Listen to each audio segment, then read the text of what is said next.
It may not be for everybody, but what God has given to you is an opportunity. This is an opportunity.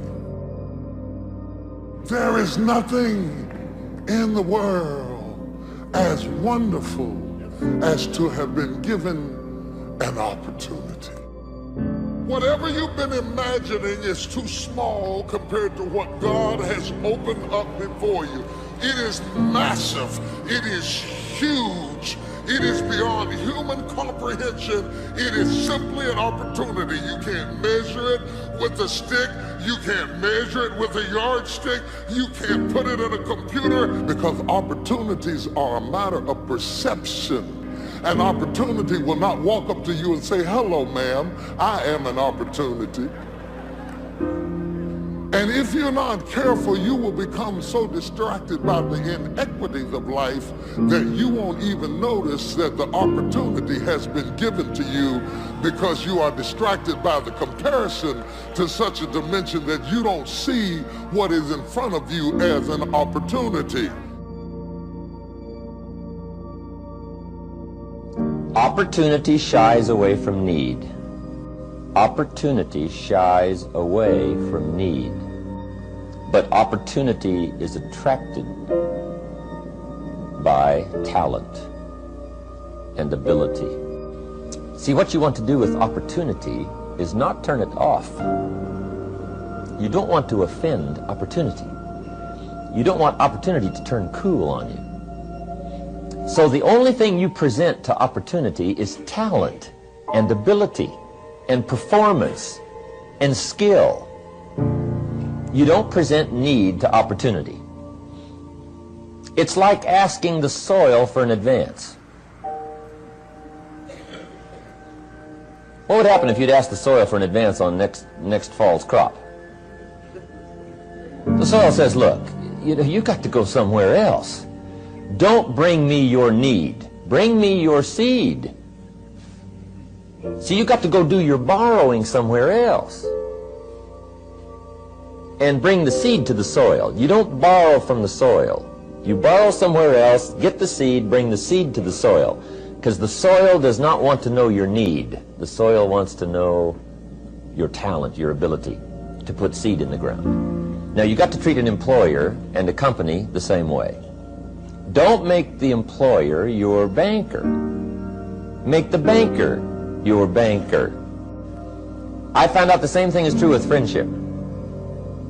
Best not to make your friend your loan company, because the two now get confused. So do you want me to be your friend or your budget finance? You will never, ever, ever be the same again. This is your year to run, not walk. Run into it. It is a large opportunity. I want to say this is your year, but what I need to say, this is your opportunity. If you waste the year, you will lose the opportunity. This is your year of opportunity. Your normal became your warden.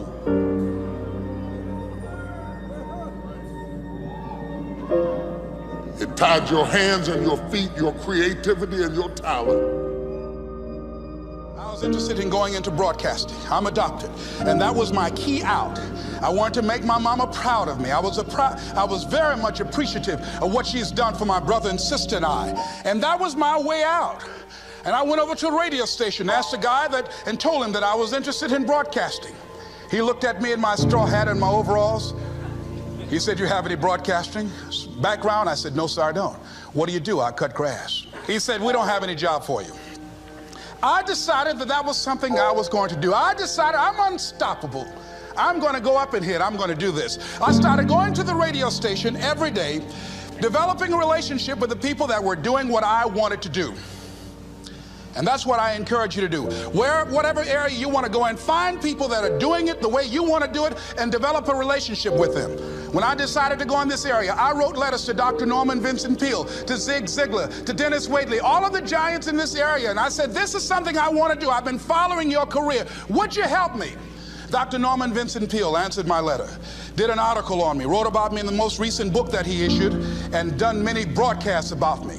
I'd wanted to develop a relationship and rapport with those people that were achieving those things that I wanted to achieve. By the same token, I would go to the radio station, and I developed a relationship with the guys. And they used me as an errand boy when they needed some food or someone to go pick up entertainers that came into town. Temptation singing My Girl, Jerry Butler singing For Your Precious Love, Sam Cooke singing Darling You Send Me. I would pick up the entertainers at the airport and drive them around in the disc jockeys, big Cadillacs. Didn't have any driver's license, but I was acting like I had some.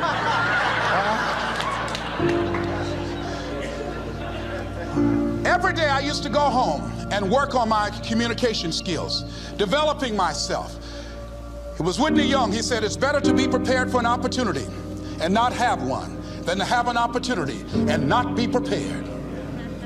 Start working and developing yourself now and prepare yourself for what it is that you want, because you expect to get it. And when the disc jockeys were in the control room, I would go in and watch them and develop a trust level, and they would let me stay, and I would watch and observe them working the controls. When you want something out of life, don't worry about how you're going to get it. How is none of your business. The most difficult thing it is to hold the vision. It's to hold the vision. So there I was at the radio station. A guy was on the air and he started to drink by the name of Rock. I was outside the window looking at him and watching. Hungry and ready, saying, drink, Rock, drink. Pretty soon the phone rang. It was the general manager. I said, hello? He said, Les, this is Mr. Klein. I said, I know. He said, Rock can't finish his program. He's slurring his words. I said, I know. Can you work the controls until one of the other disc jockeys come in? Would you call them? I said, yes, sir. I hung the phone up. I said, now he must be thinking I'm crazy. I called my mama and my girlfriend Cassandra. I said, y'all come out on the front porch and turn up the radio. I'm about to come on the air.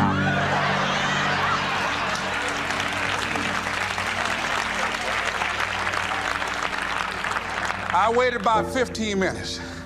I called him back. I said, Mr. Klein, I can't find nobody.